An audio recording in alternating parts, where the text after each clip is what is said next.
दंगल TV का most popular TV serial मन अति सुंदर में आ चुका है बहुत बड़ा ट्विस्ट, जहां सुजाता की गंदी हरकतों की वजह से दिव्यम, राधिका और लड्डू हुए बंसल परिवार से बाहर।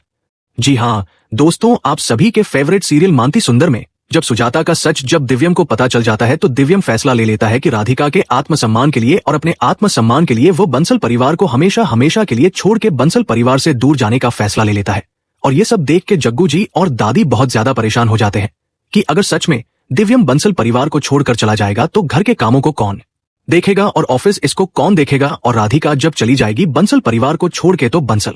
परिवार की खुशियां ही चली जाएंगी। और जग्गू जी को ये सब देख के सुजाता पर बहुत ज्यादा गुस्सा आ जाता है और उसको एक थप्पड़ जोर से मारते हैं। सुजाता तुरंत नीचे गिर जाती है और जमीन पर गिरने के बाद सुजाता गिड़गिड़ा गिड़गिड़ा करके रोने लगती है और जग्गू जी से माफी मांगने लगती है और दिव्यम और राधिका और लड्डू को भी रोकने के लगती है और बोलती है कि मुन्ना, हमसे इतनी बड़ी गलती हो गई, लेकिन अब ऐसा कुछ भी नहीं होगा। मैं राधिका से बहुत ज्यादा प्यार करूंगी और अब राधिका से बिल्कुल भी नहीं जलूंगी।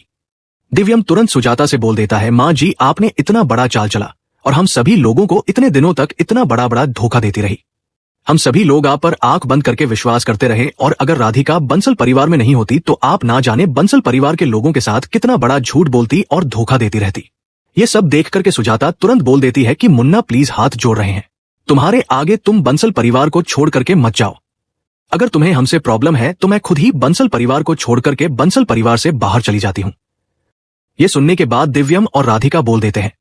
माँ जी आपको बंसल परिवार को छोड़ करके जाने की जरूरत नहीं है, समस्या तो हमसे और लड्डू को है, इसलिए दिव्यम जी बंसल परिवार में रुकते हैं। हम और लड्डू ही बंसल परिवार को छोड़ करके एक बार फिर से कहीं दूर चले जाते हैं और आराम से जिंदगी आप लोग बंसल परिवार में खुशी खुशी बिताते रहिए। लेकिन दिव्यम बोलता है, राधिका तुमको कहीं पर भी जाने की जरूरत नहीं है और लड्डू भी कहीं नहीं जाएगी। लेकिन दिव्यम सुजाता की बात ना मानते हुए तुरंत बंसल परिवार से बाहर जाने का फैसला ले लेता है और दादी और जग्गू जी भी रोकते रहते हैं और बोलते हैं, दिव्यम बेटा मत जाओ,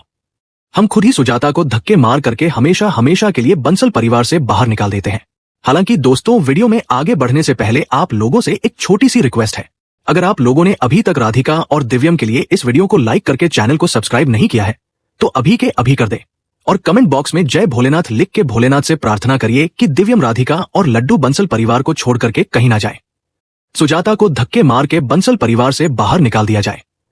क्योंकि सुजाता राधिका को बंसल परिवार से बाहर निकालने के लिए और लड्डू को परेशान करने के लिए इतनी हद तक गिर चुकी है कि उसको अब कुछ समझ में नहीं आता है कि अब वो क्या कर रही है। वो किसी के जान के साथ खेलना शुरू कर दी है और अब सुजाता पर कोई भी विश्वास नहीं करने वाला है, क्योंकि सुजाता ने ऐसा काम किया है कि अब उस पर कोई भी विश्वास नहीं कर सकता है। और वहीं दूसरी तरफ सुजाता रो रो करके गिड़गिड़ा गिड़गिड़ा करके सभी लोगों से माफी मांगती रहती है, लेकिन कोई भी माफ करने के लिए तैयार नहीं होता है। और राधिका भी बोल देती है, माँ जी आपको आपके कर्मों का फल अब मिलना शुरू हो गया है और अच्छा होता कि आप पहले ही ये सब समझ गई होती और दिव्यम जी और राधिका से बहुत ज्यादा प्यार कर रही होती है तो ये सब कुछ भी नहीं होता।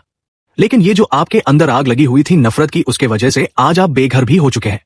और आपका जिगर का टुकड़ा मुन्ना बंसल परिवार को छोड़ करके हमेशा हमेशा के लिए बंसल परिवार से बाहर चला जा रहा है और आपकी एक भी बात को नहीं सुन रहा है। वहीं दूसरी तरफ जग्गू जी और दादी भी अपना फैसला सुना देते हैं और बोल देते हैं, सुजाता तुमने राधिका को बंसल परिवार से बाहर निकालने का बहुत कोशिश किया और उनकी जान लेने की भी बहुत कोशिश की। अब हम तुम्हें बंसल परिवार से धक्के मार करके बाहर करते हैं और जब तुम बंसल परिवार से बाहर रहोगी तो तुम्हें समझ में आएगा कि घर के बाहर कैसे रहा जाता है और कितना स्ट्रगल, कितनी कठिनाइयां होती है और राधिका इतने दिनों तक बंसल परिवार से बाहर कैसे रह रही थी।